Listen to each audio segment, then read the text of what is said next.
नमस्कार। भारत यूएई संबंध की चर्चा में आपका स्वागत है। मैं हूं रणवीर सिंह। अभी पिछले दिनों 19 जनवरी 2026 को यूएई के राष्ट्रपति मोहम्मद बिन जायद का बहुत ही संक्षिप्त भारत दौरा हुआ, जिसमें वो 3 घंटे के लिए नई दिल्ली आए और प्रधानमंत्री नरेंद्र मोदी के साथ एक उच्च स्तरीय बैठक में भाग लिया। तो ये जो संक्षिप्त दौरा था, इसके बहुत बड़े परिणाम निकले और इसमें एक नई रणनीतिक साझेदारी दोनों देशों के बीच आगे बढ़ती हुई दिखाई दे रही है। ये जो मोहम्मद बिन जायद का दौरा है, इसके नतीजे सऊदी अरब और पाकिस्तान के बीच में अभी पिछले दिनों जो द्विपक्षीय रक्षा समझौता हुआ था, उसके बाद आए हैं और इनके माध्यम से दोनों देशों ने आपसी सहयोग को और मजबूत करने की दिशा में काम आगे शुरू किया है। तो इसी पर हम इस वीडियो में चर्चा करते हैं। सबसे पहली बात कि प्रधानमंत्री मोदी जो है, प्रोटोकॉल तोड़कर हवाई अड्डे पर मोहम्मद बिन जायद का स्वागत करने पहुंचे। ये अपने आप में दोनों देशों के बीच बढ़ते आपसी सहयोग को इंगित करता है और ये दूसरी बार है जब पीएम मोदी ने एमबीजेड का यानी मोहम्मद बिन जायद का व्यक्तिगत रूप से स्वागत किया। पिछली बार दिसंबर 24 में भी इसी प्रकार स्वागत किया था। और अगर हम प्रोटोकॉल तोड़ने की बात करें तो पिछले 11.5 वर्षों में पीएम मोदी ने केवल 8 बार प्रोटोकॉल तोड़कर किसी नेता का स्वागत किया है। तो इससे हमें भारत और यूएई के आपसी विश्वास के बारे में पता चलता है। अब ये जो शिखर सम्मेलन हुआ, इसमें 5 समझौते और 7 प्रमुख परिणाम देखने को मिले, जिनमें महत्वपूर्ण था एक तो व्यापारिक लक्ष्य, यानी भारत और यूएई के बीच में 2024-25 में $100 बिलियन का व्यापार हुआ, जिसे 2032 तक $200 बिलियन तक ले जाने का लक्ष्य रखा गया है। और यहाँ पर मैं आपको बता दूं कि भारत और यूएई अंतर्राष्ट्रीय व्यापार में अमेरिका और चीन के बाद तीसरे सबसे बड़े भागीदार हैं एक दूसरे के व्यापार में।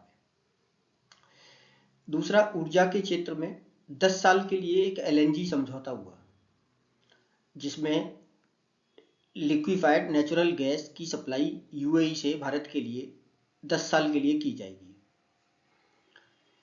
फिर रक्षा रूपरेखा समझौता हुआ, अंतरिक्ष सहयोग पर एक समझौता हुआ और आर्टिफिशियल इंटेलिजेंस और छोटे परमाणु रिएक्टरों को लेकर की एक समझौता हुआ। यानी रक्षा के क्षेत्र में, अंतरिक्ष सहयोग के क्षेत्र में, आर्टिफिशियल इंटेलिजेंस के क्षेत्र में और छोटे परमाणु रिएक्टर स्थापित करने के क्षेत्र में भी समझौते हुए। इन सब के अलावा एक महत्वपूर्ण पहल के तौर पर डिजिटल एम्बेसी की बात की गई, यानी भारत और यूएई दोनों एक दूसरे के यहाँ डिजिटल एम्बेसी स्थापित करेंगे और भारत में एक सुपर कंप्यूटिंग क्लस्टर विकसित करने पर दोनों देश सहमत हुए हैं।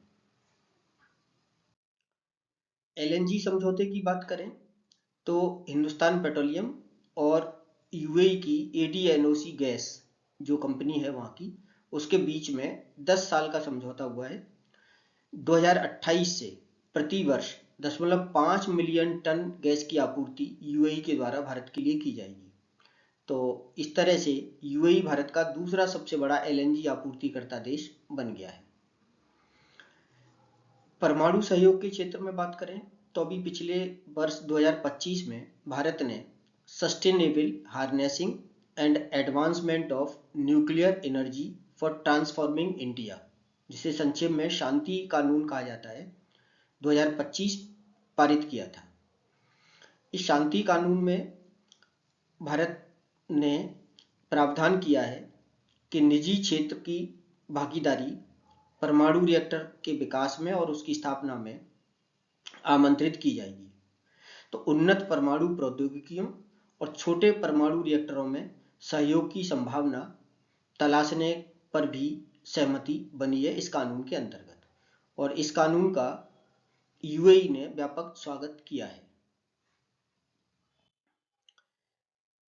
व्यापार के बारे में जैसा मैं अभी चर्चा कर रहा था कि 2022 में भारत और यूएई के बीच में कॉम्प्रिहेंसिव इकोनॉमिक पार्टनरशिप एग्रीमेंट हुआ था और इसके परिणाम स्वरूप जो व्यापार है, हमारा अंतर्राष्ट्रीय व्यापार वित्त वर्ष 2024-25 में $100 बिलियन पहुंच गया था, जिसका अब लक्ष्य रखा गया है 2032 तक $200 बिलियन पहुंचाने का। इसके अलावा दोनों देशों के राष्ट्रीय भुगतान प्लेटफॉर्म यानी भारत का यूपीआई और यूएई का एएनआई दोनों को आपस में इंटीग्रेट करने की दिशा में भी काम करने की प्रतिबद्धता जताई गई है। दोनों प्लेटफॉर्म के जुड़ने पर दोनों देशों के बीच अपनी अपनी मुद्रा में तेज गति से और कुशल तरीके से क्रॉस बॉर्डर पेमेंट हो सकेंगे। इस प्रकार दोनों देश अपने यहाँ अपनी अपनी करेंसी में भुगतान करने में सक्षम हो सकेंगे। अब इन्वेस्टमेंट के तौर पर देखें तो यूएई गुजरात में स्थित गिफ्ट सिटी में अपनी first Abu Dhabi bank, FAB और डीपी वर्ल्ड जो कंपनियां हैं उनके कार्यालय स्थापित करने पर सहमत हुआ है। दूसरी तरफ गुजरात के धौलेरा में जो एसीजेड बन रहा है उस पर गुजरात और यूएई सरकारों के बीच में एक लेटर ऑफ इंटेंट पर हस्ताक्षर किए गए हैं, जिससे यूएई धौलेरा में स्थापित होने वाले एसीजेड में निवेश को बढ़ाएगा। भारत अबू धाबी में एक हाउस ऑफ इंडिया की स्थापना करेगा। इसके अलावा एमएसएमई के विस्तार के लिए दोनों देशों ने एक आशय पत्र पर हस्ताक्षर किए हैं, जिसमें भारतीय जो प्रोडक्ट हैं उनके लिए यूएई जो है हब बनेगा और वहां से फिर एमएसएमई को मिडिल ईस्ट में, अफ्रीका में और यूरेशिया में विस्तार दिया जाएगा। और इसके लिए Bharat mart, virtual trade corridor और भारत अफ्रीका सेतु का निर्माण होगा। भारत मार्ट भारतीय उत्पादों के लिए वेयर हाउसिंग और लॉजिस्टिक सुविधा प्रदान करेगा। वर्चुअल ट्रेड कॉरिडोर जो है वो व्यापार प्रक्रिया को डिजिटल और तेज बनाएगा। और भारत अफ्रीका सेतु मध्य पूर्व, पश्चिम एशिया, अफ्रीका और यूरेशिया में एमएसएमई उत्पादों को बढ़ावा देने के क्षेत्र में काम करेगा। अब जो डिजिटल एम्बेसी की बात हो रही है उसके बारे में कि दोनों देश एक दूसरे के यहाँ पे डेटा एम्बेसी स्थापित करेंगे। डेटा एम्बेसी ये पारंपरिक एम्बेसी की तरह नहीं होती। इसमें एक देश दूसरे देश में अपने डेटा को स्थापित करने के लिए सहमत होता है और इस पर नियंत्रण होस्ट कंट्री का नहीं होता, होम कंट्री का होता है। जैसे कि भारत अगर यूएई में अपना डेटा सेंटर स्थापित करेगा, डेटा एम्बेसी स्थापित करेगा, तो उस डेटा पर भारत का नियंत्रण होगा और ये एक ऑफशोर डेटा सेंटर की तरह काम करेगा, जो किसी आपदा होने पर, साइबर हमला होने पर डेटा की निरंतरता को बनाए रखेगा, यानी डेटा तक पहुंच हमारी बनी रहती है। तो इस प्रकार ये प्रस्ताव अगर साकार होता है तो भारत के लिए अपनी तरह का ये एक पहला उदाहरण होगा। और इस क्षेत्र में काम करने के लिए संप्रभुता संपन्न सेंटर होता है। संप्रभुता संपन्न सेंटर का मतलब जैसा मैंने अभी पिछली बार बताया है, पिछले मतलब इसमें स्लाइड पर, कि मेजबान देश के कानूनों के अंतर्गत संचालित होता है, लेकिन डेटा पर गृह देश का नियंत्रण होता है। मैंने उदाहरण भी दिया कि जैसे यूएई में स्थापित होगा तो यूएई के कानूनों के अंतर्गत संचालित होगा, लेकिन भारत का नियंत्रण रहेगा डेटा पर और पूरा जो अधिकार क्षेत्र है वो भारत का ही रहेगा, मेजबान डेटा का रहेगा। ऐसे ही यूएई जब भारत में स्थापित करेगा तो उस पर यूएई का नियंत्रण रहेगा। और इसके उद्देश्य जो मैंने अभी बताए कि साइबर हमले के समय, प्राकृतिक आपदाओं के समय या किसी तरह की भू राजनीतिक संघर्षों के दौरान डिजिटल निरंतरता बनी रहती है, यानी एक्सेस हमारी उस पर बनी रहती है। अब इन सारे संबंधों का जो रणनीतिक महत्व है उसको समझें तो जो वित्तीय डेटा और सार्वजनिक डेटा का बैकअप रखा जाएगा, यानी कि वित्तीय मामले के संबंधित डेटा और जो सार्वजनिक रिकॉर्ड होता है, पब्लिक रिकॉर्ड होता है, उसके डेटा को एम्बेसी में रखा जाएगा। ये दोनों देशों के बीच में आपसी विश्वास को प्रदर्शित करता है। और इसके लिए नीति बनाने का काम हमारा MEIT यानी ministry of electronics and information technology तैयार करेगा। इसके लिए नीति तैयार कर रहा है और इसका प्रावधान 2023-24 के बजट में किया गया था। अगर वैश्विक उदाहरण देखें हम इसके, तो अभी छोटे देशों ने ऐसा किया है। 2017 में एस्टोनिया ने लग्जमबर्ग में दुनिया की पहली डेटा एम्बेसी खोली थी, और 2021 में मोनाको ने लग्जमबर्ग में ही ई एम्बेसी स्थापित की है।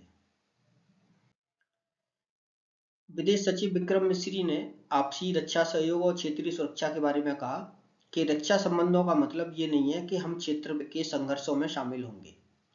ये असल में बयान इस बात को दर्शाता है कि बेशक यूएई और सऊदी अरब के बीच में तनातनी है, लेकिन हमारे दोनों देशों के साथ महत्वपूर्ण संबंध हैं। हम एक तरफ यूएई के साथ भी रणनीतिक संबंध रखे हुए हैं और सऊदी अरब के साथ भी रणनीतिक संबंध रहे हुए हैं, तो हम एक को सहयोग देकर दूसरे के विरुद्ध खड़े नहीं होना चाहते। यानी रक्षा सहयोग पर एक रूपरेखा समझौते पर जो हस्ताक्षर हैं, उसके बारे में ये स्पष्टीकरण दिया गया कि भारत की भूमिका शांति और स्थिरता को बढ़ाने तक ही सीमित रहेगी। हम किसी के साथ दूसरे के विरुद्ध खड़े नहीं होंगे। और ये बयान इसलिए महत्वपूर्ण है क्योंकि सऊदी अरब और यूएई यमन में जो दो गुट हैं, विभिन्न संघर्षरत गुट हैं, दोनों को अलग अलग सपोर्ट करते हैं। जहां पर यूएई जो है वो सदर्न ट्रांजिशनल काउंसिल नामक ग्रुप को सपोर्ट करता है, जो 2017 में बना था और एक सेपरेटिस्ट ग्रुप माना जाता है। वहीं पे सऊदी अरब जो है वो प्रेसिडेंशियल लीडरशिप काउंसिल PLC को सपोर्ट करता है, और इस वजह से इन दोनों देशों के बीच में यमन में अलग अलग हितों को लेकर के टकराव होता है। लेकिन भारत दोनों के साथ एक स्ट्रेटेजिक ऑटोनॉमी बनाए हुए है और दोनों में से किसी के साथ भी खड़ा नहीं होता, न किसी के विरुद्ध खड़ा होता है।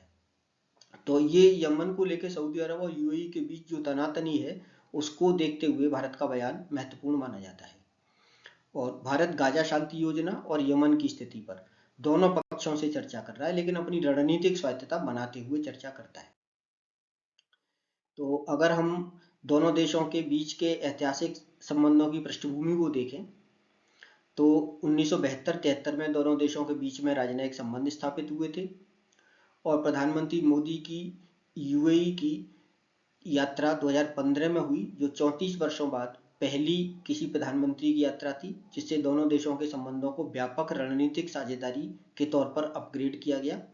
और फिर 2022 में दोनों देशों के बीच में कॉम्प्रिहेंसिव इकोनॉमिक पार्टनरशिप एग्रीमेंट यानी CEPA नामक समझौता हुआ, जो एक दशक में भारत का किसी प्रमुख भागीदार के साथ पहला FTA था। यानी पहला जापान के साथ हुआ था हमारा, जापान के बाद फिर दूसरा CEPA इनके साथ हुआ है, और अब इसके बाद हमारे कई देशों के साथ CEPA हो रहे हैं। अभी पिछले साल ओमान के साथ हुआ था, और ओमान के बाद फिर अब यूरोपीय यूनियन के साथ अभी 27 जनवरी को यही समझौता होने की उम्मीद है। और पिछले दिनों ग्रेट ब्रिटेन यानी यूके के साथ भी हमारा FTA हो चुका है। तो इस प्रकार भारत लगातार अब विभिन्न देशों के साथ FTA कर रहा है, जिनसे व्यापार को, अंतर्राष्ट्रीय व्यापार को बढ़ावा दिया जा सके। अब दोनों की वैश्विक मंच पर अगर भागीदारी को देखें, यूएई और भारत की, तो दोनों ब्रिक्स में एक साथ हैं। I2U2 यानी इंडिया, इजराइल, US, UAE, इन 4 देशों का संगठन है I2U2। इसमें भी दोनों देश एक साथ काम कर रहे हैं। और G20 में 2022 में भारत की अध्यक्षता में UAE को गेस्ट कंट्री के तौर पर इनवाइट किया गया था। तो इस प्रकार अंतर्राष्ट्रीय मंचों पर भारत और UAE लगातार साथ साथ काम कर रहे हैं।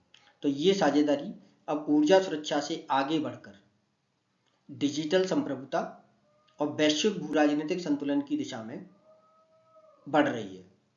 तो इस प्रकार हम कह सकते हैं कि अभी पिछले दिनों जो UAE के राष्ट्रपति की भारत यात्रा थी, वो भारत के लिए बहुत ही महत्वपूर्ण साबित होने जा रही है, और अंतर्राष्ट्रीय व्यापार में भारत को एक मजबूत साथी UAE के तौर पर मिला है। तो इसी के साथ ये चर्चा यहाँ पर समाप्त होती है। आपसे अनुरोध है कि चैनल को सब्सक्राइब कीजिए, लाइक कीजिए और अधिक से अधिक संख्या में शेयर कीजिए। धन्यवाद।